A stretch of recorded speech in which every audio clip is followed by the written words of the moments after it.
I'm Megan Roberts of BTG Horsemanship, and I would like to share this new bit with you all. This is a Robart Pinchless Kimberwick, and I just got it, and so far I really like it. This is going to be in my collection to sell to clients. As you can see, there is a very nice arch, which gives tongue relief to the horse.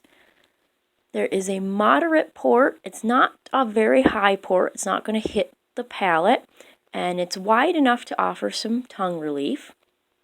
And because this is a Robart Pinchless bit, like the milers, you can use one side of the bit independently.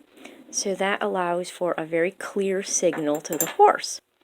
I like that it's got the square headstall loop because instead of these curb chain hooks, I'm going to take these off.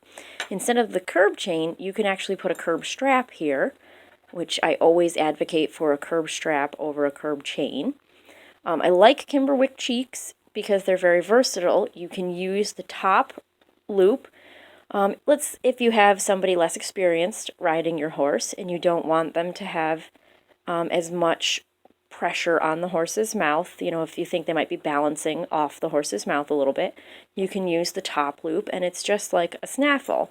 If you use the top loop, you don't have to have a curb strap on, although I still would recommend it.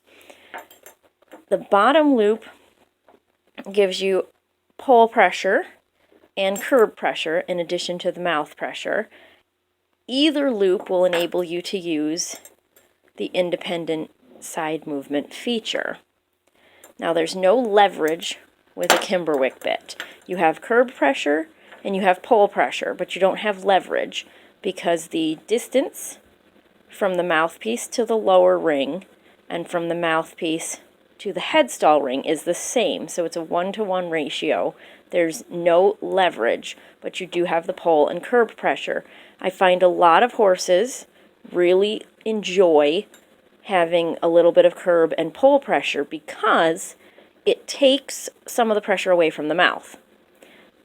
You put pressure on the reins, boom, which causes the back of the cheek piece to rotate backwards and causes this piece to rotate forward, which puts pressure on the pole and the curb.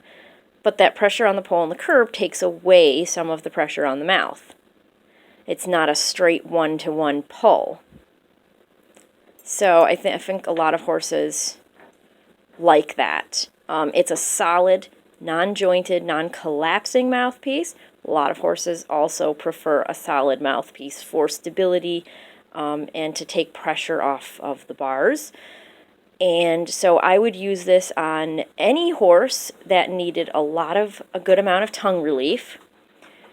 A trail horse, a well-trained trail horse, a horse that was fussy in the mouth, or, really, this is just a good all-round bit, and I think that a lot of horses are going to enjoy this, and it's more affordable.